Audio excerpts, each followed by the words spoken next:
Bonsoir, bienvenue dans Au Quotidien. Au Quotidien, la suite à la présentation ce soir de votre journal le vendredi 10 janvier. Laure Girard, bonsoir Laure. Bonsoir Alexandre, bonsoir à tous.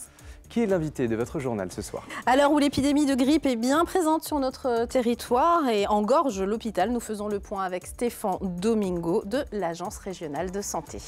Et dans la suite, découverte des danses de caractère de l'ouest de la France. Une enquête et une thèse d'Yves Guillard rééditée ces dernières semaines aux éditions L'Harmattan. Mais avant, on passe à l'actu du jour.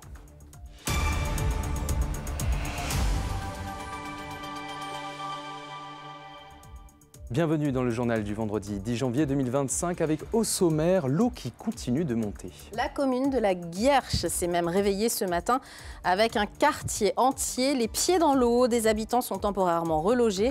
Le point dans ce journal.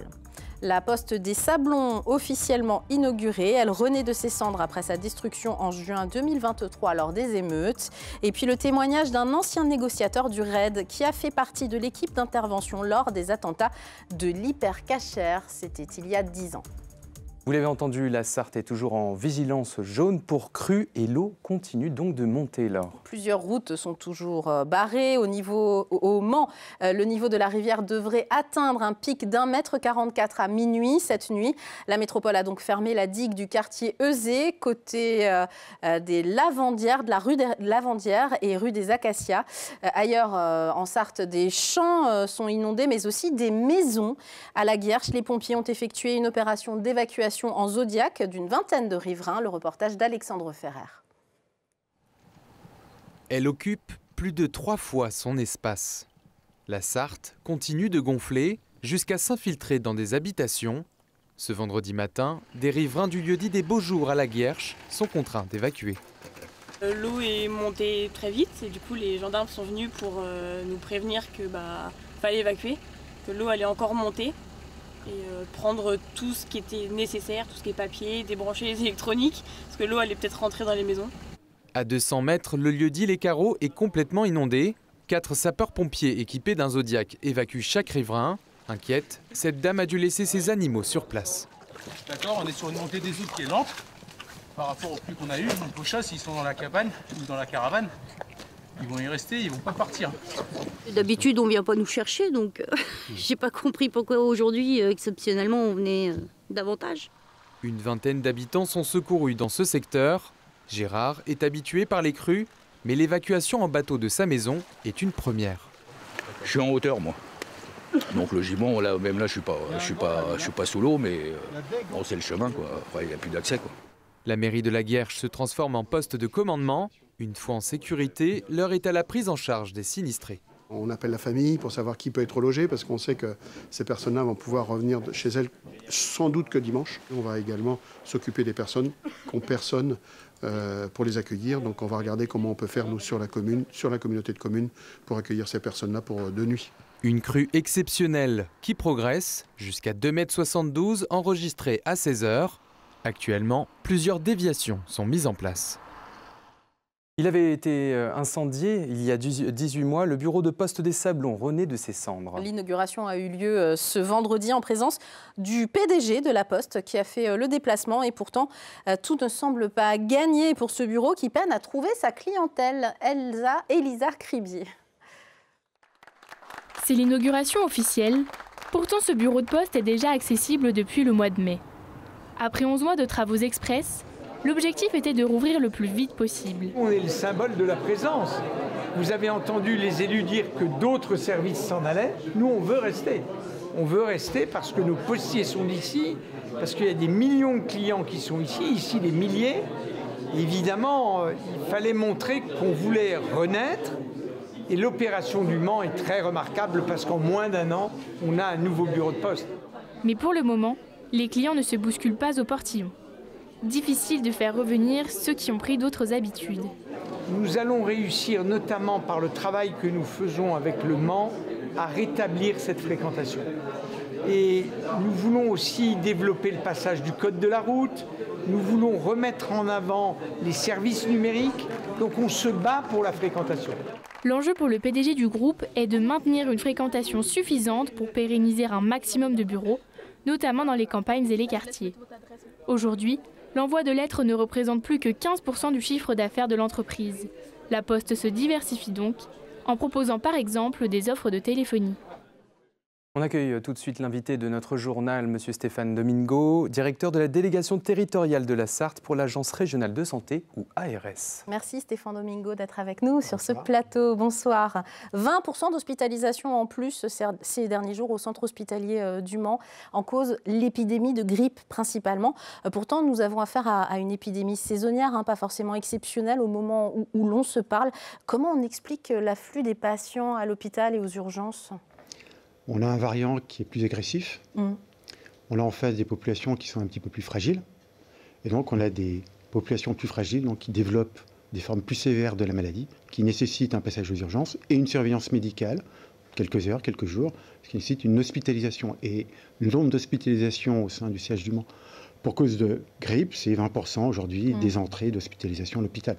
Comme l'hôpital est déjà en tension, ça met une tension supplémentaire. Donc c'est une mauvaise grippe cette année, c'est ce que vous nous dites? En tout cas, elle est plus sévère, elle circule un petit peu plus forte. On est en phase épidémique en région depuis le 9 décembre, avec une accentuation pendant la période des fêtes, qui se traduit aujourd'hui aussi par beaucoup de passages et beaucoup de besoins de soins.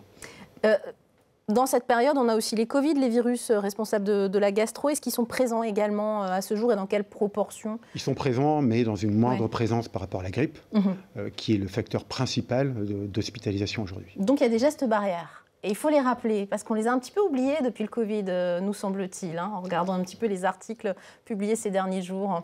En effet, les gestes barrières sont toujours les mêmes, ils sont simples, c'est aérer les espaces clos régulièrement, se laver les mains, utiliser un mouchoir à usage unique lorsqu'on se mouche, éternuer dans le pli du coude, porter le masque et la distanciation sociale, c'est-à-dire pas d'embrassade, pas de poignée de main, pour limiter au maximum la circulation du virus et donc le fait d'être contaminé. Porter le masque quand? Parce qu'on imagine que tout le monde ne va pas reporter le masque comme pendant le Covid, mais quand on commence à sentir qu'on est un petit peu malade et qu'on veut prendre le métro ou le tram, par exemple, comme on voit sur ces images. Dans des espaces publics qui accueillent beaucoup de personnes, voilà, et lorsqu'on est aussi un peu moins bien pour se protéger et protéger les autres. Alors, on entendait le ministre de la Santé aujourd'hui dire que la vaccination n'était pas assez utilisée aujourd'hui en France. On en est où sur la vaccination contre la grippe, ce virus de la grippe et du Covid d'ailleurs? En tout cas, la vaccination est vraiment l'outil le plus protecteur contre la grippe et les conséquences de la grippe. Voilà, donc on peut encore se faire vacciner. Il est encore temps, la vaccination est prévue jusqu'à la fin du mois de janvier. Oui, il n'est pas trop tard pour se faire vacciner, même en pleine crise épidémique. Le pic n'est pas encore atteint. Donc on a encore quelques jours, 7, 8, 9, 10, 15. Est-ce qu'on a suffisamment de doses dans les pharmacies sartoises aujourd'hui? Je n'ai pas connaissance de rupture d'approvisionnement. Je sais qu'il y a des tensions au niveau national sur l'approvisionnement, ce qui traduit aussi un recours à la vaccination peut-être plus important que les années précédentes. Ça nous a été confirmé par des pharmaciens aujourd'hui. Depuis la fin des fêtes, depuis début janvier, les gens vont se faire vacciner dans les pharmacies. Donc il y a une prise de conscience. Absolument. Il y a une prise de conscience après les fêtes. Et puis peut-être qu'on entend justement dans les médias que la grippe est là et qu'elle s'installe. Qui devrait se faire vacciner en priorité? Parce qu'il y a des personnes prioritaires. Sur les ouvertures, la campagne est ouverte depuis le 15 octobre. C'est les publics cibles, c'est-à-dire les femmes enceintes, les personnes de plus de 65 ans, les personnes fragiles, les personnes qui souffrent de maladies chroniques ou qui souffrent d'obésité. Et depuis la fin de l'année dernière, c'est ouvert à toute la population qui souhaite se protéger et donc se faire vacciner ou protéger aussi les aînés qui sont dans la famille. Vous en avez un petit peu parlé dans un département comme le nôtre où l'accès aux soins peut être difficile. Est-ce qu'il y a également un phénomène de renoncement à l'accès justement ou à la vaccination par exemple? Alors, je ne pourrais pas vous le traduire et le lier aux difficultés d'accès aux soins. En tout cas, il y a une spécificité française sur le rejet par une part de la population des vaccins, de tous les vaccins. Ce n'est pas uniquement le vaccin contre la grippe. Les vaccins obligatoires, notamment chez les plus jeunes, qui protègent, sont rejetés. Donc, il y a aussi des efforts de pédagogie à maintenir, à continuer. La grippe, c'est compliqué parce que c'est tous les ans. Le virus change tous les ans. Donc, oui, mais les vaccins sont aussi adaptés en fonction des différents variants qui existent et qui circulent, notamment chez l'hémisphère sud, lorsque nous, on est en période d'été. Et ça couvre vraiment à 100% un vaccin contre la grippe? Non, ça ne couvre pas à 100% contre la grippe. Il y a toujours un delta qu'on ne maîtrise pas, mais en tout cas, les vaccins sont protecteurs. Et puis 2, ils protègent aussi l'apparition de formes graves qui vous évitent d'être hospitalisé. Une dernière question, et elle vient d'un auditeur que j'entendais sur une radio nationale ce midi qui nous disait qu'il y a 20-30 ans, on n'allait pas aux urgences pour la grippe, qu'on restait chez soi, on se restait couché, on prenait du paracétamol toutes les 6 heures et ça allait bien comme ça. Est-ce qu'on peut répondre à ce type de réflexion qu'on entend en effet dans la population régulièrement ? C'est vrai, on a aussi une population qui a changé depuis 30 ans. Ouais. On a une population qui vit plus longtemps, qui est plus âgée, qui cumule plus de facteurs de risque et de comorbidité. Et puis, on est atteint aujourd'hui, parce qu'il n'existait peut-être pas au moins il y a 30 ans, c'est-à-dire la maladie chronique, le diabète, l'excès de cholestérol, donc de ça sucre, justifie etc. dans certaines situations d'appeler les urgences. Ah oui, lorsqu'on est vraiment sur des situations où le médecin traitant ne peut pas répondre, en tout cas ça ne relève plus de sa prise en charge, que la vaccination est trop tardive de toute façon lorsque vous êtes atteint par la maladie. Évidemment, sur les symptômes qui se développent, il faut appeler le 15 pour les formes graves. Puis il ne faut pas oublier que la grippe tue chaque année. Donc ce n'est pas une maladie anodine si elle n'est pas prise en charge. Avant de vous rendre aux urgences, malgré tout, on peut demander un avis médical au 116 117. Oui. C'est la procédure. Et donc, si vous n'avez vraiment aucune solution, que personne n'est disponible et que la situation vous semble critique, vous composez le 15. Le 15, tout simplement. Et les médecins régulateurs estimeront, vous feront soit du conseil, soit vous diront de venir aux urgences. Et vous pouvez retrouver toutes ces recommandations sur le site de l'ARS en Pays de la Loire, pays-de-la-loire.ars.santé.fr. Merci Stéphane Domingo d'être venu faire le point avec nous sur cette grippe.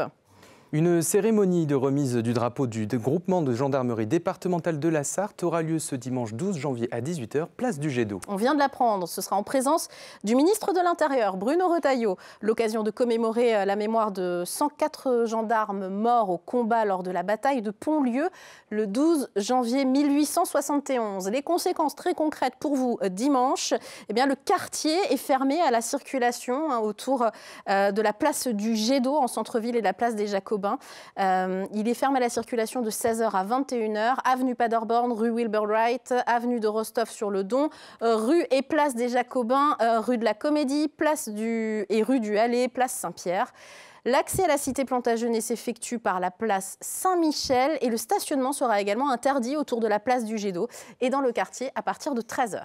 La situation économique des Pays de la Loire en dormance. C'est le constat de la note de conjoncture du 3e trimestre 2024, éditée par l'INSEE. Plusieurs données pour l'illustrer avec notamment la baisse des créations d'entreprises qui se poursuit, moins 2,3% par rapport au trimestre précédent, et la hausse des défaillances d'entreprises, plus 2,4%, vous le voyez. Autre constat, la fréquentation des hôtels cet été est toujours en recul, 2,4 millions de nuitées, ça correspond à moins 3,4% par rapport à l'été de l'année précédente, en 2023. Dernière donnée importante, même si l'emploi est stable, le chômage augmente légèrement et atteint la barre des 6%, mais la région Pays de la Loire et la Bretagne sont les régions les moins touchées par l'inemploi.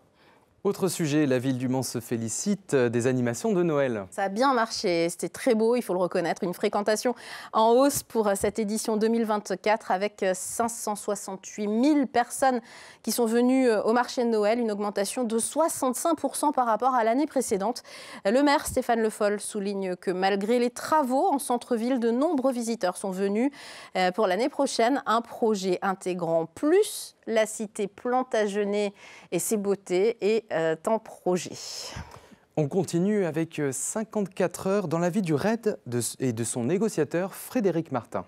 Le roman graphique Janvier, le jour où nous avons été applaudis aux éditions du Rocher, a été présenté ce vendredi à la librairie Bulle au Mans. Il raconte la course contre la montre et les opérations engagées par les hommes du RAID pour mettre fin à la folie meurtrière des terroristes après l'attentat de Charlie Hebdo le 7 janvier 2015. Le reportage d'Anthony Piton. Ce récit figure parmi les pages les plus sombres de l'histoire récente en France. Les heures qui suivent l'attentat de Charlie Hebdo sont comptées minute par minute. Dans Janvier, le jour où nous avons été applaudis, paru aux éditions Rocher. On a eu accès à plein de documents, tous véridiques sur tout ce qui s'est passé, heure par heure, etc. Même les dialogues, etc. Donc du coup, on a eu cette idée de faire une bande dessinée qui montre les choses qu'on a tous vues de l'extérieur. Là, on a eu l'idée d'essayer de montrer tout le process intérieur avec le pouvoir politique, avec les lourds problèmes avec BFM TV, etc. etc. quoi. Le policier Frédéric Martin est le personnage principal. Il était le négociateur du RAID lors de la prise d'otage de l'hypercachère par Amédi Koulibaly. Voilà, un individu très hostile, véhément, et puis juste après, avec les négociateurs, avec un ton posé, calme, avec les otages également, des échanges complètement improbables, d'humanité à prendre avec guillemets, bien sûr. C'est ce qui définit la personne qui est en face. Moi, je venais de quitter mon groupe, j'ai fait partie de ce groupe d'intervention pendant 15 ans, et je venais d'intégrer le groupe négociation. Et là, c'est mon groupe qui va rentrer sur la porte avec un autre groupe. Donc le fait de leur annoncer les bâtons de dynamite, c'est un moment très fort, parce que je pense que je ne les reverrai pas. Ils vont faire le boulot, voilà. Et ça, je trouve que c'est une bonne leçon à retenir.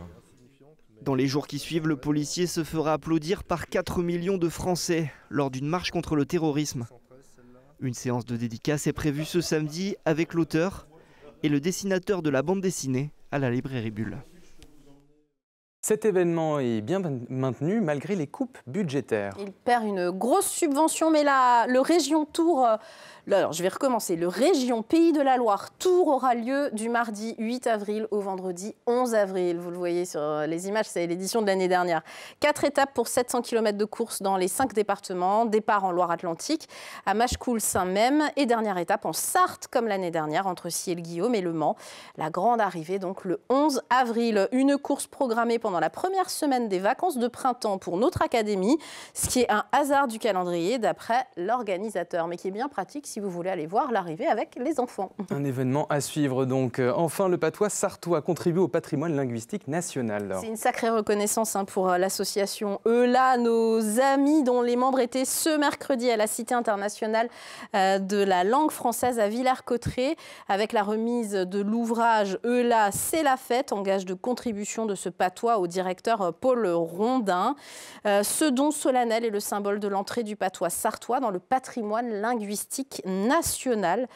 À la fin de l'entrevue, le directeur a signifié aux membres de l'ELA qu'ils étaient chez eux à Villers-Cotterêts. Le patois sartois est une composante officielle de la langue française. Serge Bertin, membre de l'association, en parlera plus longuement mardi 14 janvier dans l'émission Plus belle ma Sarthe, et il viendra défendre évidemment ce livre, ce recueil de textes en patois qui tourne autour de la fête. C'est la fin de notre journal. On se retrouve donc dans la suite de Quotidien avec Laure Girard à la présentation, après une courte page de pub et de météo. À tout de suite.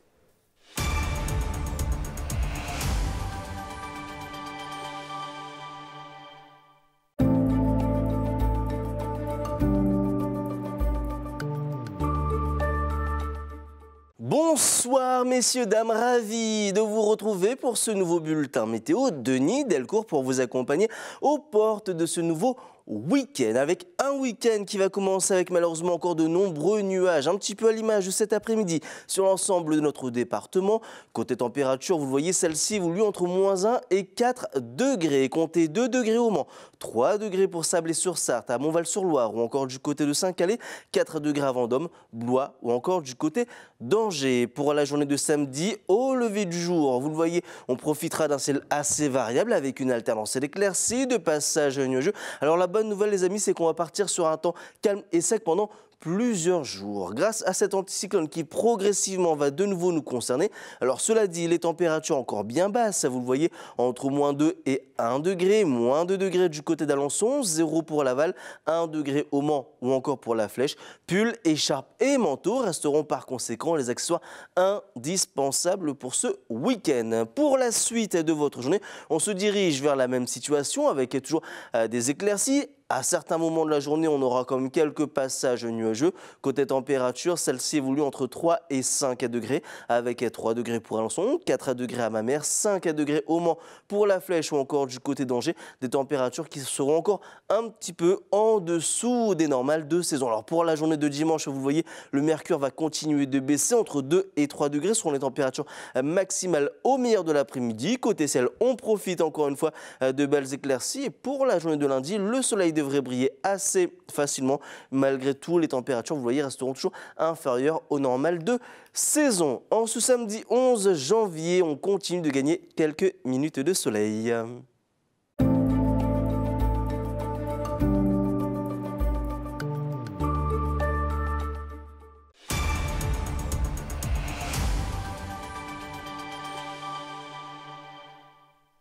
De retour sur le plateau d'Au Quotidien avec Au Quotidien la suite en ce vendredi 10 janvier. On commence par la qualité de l'air avec RPI de la Loire. Samedi, vous le voyez, rien ne change. La région est toujours sous l'influence d'un régime perturbé.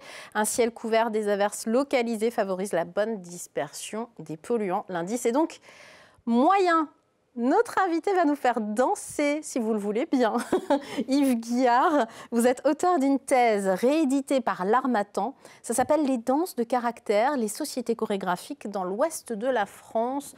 Voici l'ouvrage, voilà. D'abord, c'est quoi les danses de caractère, pour qu'on sache de quoi on parle? Les danses de caractère, c'est le terme de personnage au XVIIIe siècle. Donc, c'est des danses qui ont été créées au XVIIIe siècle, des danses de personnages où on imitait dans les foires de Paris le polichinelle, l'arlequin, le marin anglais, le cosaque, le grec, etc. Et après, c'est passé par ces danses de spectacle techniques, sont passées par dans l'armée française comme entraînement des hommes de troupe au XIXe siècle. Comme de la gymnastique un petit peu, vous me disiez. Absolument. Et sont arrivées dans différentes régions, dont le Mans et la Sarthe, après la guerre de 70. Elles sont de l'Ouest, mais vos recherches vous ont amené pas uniquement en Sarthe et en Touraine, vous êtes allé jusqu'en Écosse. Voilà, c'était les danses de caractère qui étaient dansées dans les foires à Paris et dans les théâtres à Londres au XVIIIe siècle, se sont retrouvées en Provence, au Pays Basque, en Angleterre, où c'est des danses de claquettes, et en Écosse. Grand étonnement pour vous lors d'une quinzaine d'années de recherche quand même sur cette thèse, voire plus, mais on en parlera. Un répertoire au Mans et dans la forêt de Bercé. Oui, dans le sud de la forêt de Bercé. Un jour, je venais d'arriver dans la Sarthe, je suis arrivé chez un monsieur qui jouait de l'accordéon diatonique, Gustave Fleuriot, qui m'a fait des pas qui m'ont paru extraordinaires et qui m'a parlé de danses que je ne connaissais pas, les pas d'été, l'anglaise, la gavotte, la fricassée, la cosaque, en me disant qu'il y avait eu des maîtres de danse, des prévôts de danse, des assauts de danse. Et parce que ce sont des danses très complexes. Hein. C'est des danses très complexes, c'est des danses de spectacle. Ouais. Un répertoire qui n'est pas pour autant paysan. C'est plutôt un répertoire populaire, des danses savantes dans les milieux artisanaux. Oui, c'est ça qui est étonnant, c'est que je cherchais une tradition de danse traditionnelle de bal dans la Sarthe, et je n'ai pas du tout trouvé ça. J'ai trouvé au contraire des danses de spectacle. Et dans des milieux artisanaux, des sabotiers de la forêt de Bercé, au Mans, dans le quartier Saint-Gilles, l'avenue de Libération, et chez les tanneurs de Château-Renaud, chez les cordonniers de Blois et de Tours, etc., ou les chantiers navals de Saint-Nazaire. Dans vos recherches anthropologiques, notamment, vous avez eu à cœur de pratiquer ces danses. La recherche fondamentale, les rencontres, la recherche dans les livres, ça ne pouvait pas aller sans la pratique. Le principe de l'ethnologie ou de l'anthropologie, c'est de commencer par devenir ce qu'on étudie. Ouais. Donc si on étudie la danse, on devient danseur. Donc on a reconstruit ce répertoire-là, bribe par bribe, musique par musique. Comment vous avez reconstruit? Là, par exemple, on voit une archive, c'est un cahier de danse. Voit à gauche, on voit la liste des danses qu'on a retrouvées. Ça veut dire qu'on a des écrits? On a des écrits. Et à la droite, on voit déjà les leçons de danse. Il y avait 40 leçons de danse. La première, pas français en avant, pas français en arrière, pour balancer 4 mouchetés devant. Et je ne savais pas du tout ce que c'était qu'un pas français. Donc on a reconstruit ces 40 leçons de danse, ces 16 pas d'été qui ont permis de reconstruire une dizaine de danses. C'est un répertoire qui faisait environ un spectacle d'1h30. Et vous avez donc créé une, voire plusieurs associations de danse afin de retrouver ces gestes, réellement de reconstruire un répertoire oublié. Dans les années 80, on était en même temps dans un travail de recherche auprès des vieux maîtres de danse et prévôts de danse du sud de la Sarthe ou du Mans. Et en même temps, on a proposé à des jeunes de se former à ce répertoire-là. Donc on a réussi à remonter tout ce répertoire-là. Et vous avez édité, vous avez dispensé des brevets de danse. Et oui, justement, ces danses-là donnaient lieu à des brevets de prévôts et de maîtres de danse. Et on a redansé ce répertoire-là devant les témoins qui nous avaient donné des renseignements, et on leur a fait signer les brevets de danse. Ils étaient très fiers de... on voit M. Caillot, qui était un maître de danse, qui m'a permis de reconstituer les pas d'été. C'est avec lui que j'ai travaillé ces danses-là, qui sont des danses très techniques. C'est une histoire collective, finalement, que vous avez construite. Cette thèse qui est rééditée aux éditions de l'Harmattan, je le rappelle, c'est un travail de recherche qui vous a permis de rencontrer une multitude de gens, et puis de construire, finalement, un collectif de danseurs passionnés de recherche. Absolument, et puis de voir que j'étais parti du sud de la Sarthe, je me suis rendu compte qu'il y en avait eu au Mans, mais qu'il y en avait aussi à Blois, qu'il y en avait eu à Tours, qu'il y en avait à Angers, qu'il y en avait à Nantes. Donc c'est tout un phénomène au niveau de la région qui était extrêmement intéressant et qui a duré en gros de la guerre de 70 à 1935. Qui n'existe plus aujourd'hui. Ces sociétés n'existent plus malheureusement. On retrouve ça en Provence avec les sociétés de farandole, on retrouve ça au Pays Basque avec la tradition de carnaval. On retrouve ça en Écosse, dans les Highlands, il y a les Highland Games, où il y a des concours de danse qui sont le même type de danse, techniques différentes, mais on retrouve une danse qui s'appelle l'anglaise, en danse de caractère, qui s'appelle le Sailor's Pipe, qu'on retrouve en Écosse, avec la même chorégraphie et c'est très similaire. Je voudrais qu'on regarde pour terminer une illustration ou un polichinelle, la danse polichinelle, pardon. Ça, c'était lors des festivités en 89 autour du bicentenaire de la Révolution. Ce n'est pas d'été qu'on voyait. Puis là, le polichinelle qui montre ses fesses à tout le monde. Alors, le polichinelle qui montre ses fesses, je vais le dire à nos téléspectateurs parce que c'est un ami à vous et c'est un grand danseur, on le sait, il en parle souvent. C'est Serge Bertin. Oui. Dont on a parlé tout à l'heure avec l'association ELA, justement. Et donc, il m'a autorisé... Là, on ne voyait pas d'été, c'était des danses très techniques, ça. Il m'a autorisé à dire que c'était lui qui montrait ses fesses à l'époque, devant quand même, c'était le bicentenaire de la Révolution, devant un parterre d'élus, notamment le maire du Mans, Jean-Claude Boulard, qui connaissait très bien et qui en a beaucoup ri, apparemment. C'est aussi ça, ces danses de caractère, ce sont des caractères très marqués, comme ça. Oui, c'est des danses à la fois techniques et bouffonnes. C'est l'origine du music hall. Si vous vous procurez cet ouvrage, qui est une somme, mais qui est vraiment passionnant, vous aurez aussi la chance d'avoir un QR code à la fin qui vous renvoie au site de l'Office pour le patrimoine culturel immatériel, sur lequel vous allez trouver ce type de vidéo, justement, si vous êtes intéressé par ces danses, et pourquoi pas si vous êtes chorégraphe et que vous avez envie de vous y intéresser. Il y a des pas absolument incroyables, que je ne sais pas comment vous avez réussi à développer ces techniques, mais en tout cas, il y a beaucoup de travail derrière. Bravo pour cet ouvrage et pour la perpétuation de ce patrimoine immatériel. Et merci d'être venu, Yves Guillard. On joue en quelques mots, vous le savez, cette semaine, on vous fait gagner 2 entrées pour le Geek Life Festival les 18 et 19 janvier. Envoyez un mail à jeu@lmtv.fr en indiquant votre nom, votre lieu de résidence, un numéro de téléphone. Si vous êtes tiré au sort, mettez un petit mot sympa. Si vous le souhaitez, c'est Laurence qui vous répondra. Elle se fera un plaisir de vous répondre. Tout de suite, c'est vendredi, on retrouve Aurel Caillos avec les Sartois du Web. Et nous, on se dit à lundi, 18h30, pour une nouvelle édition de Quotidien en direct. Salut!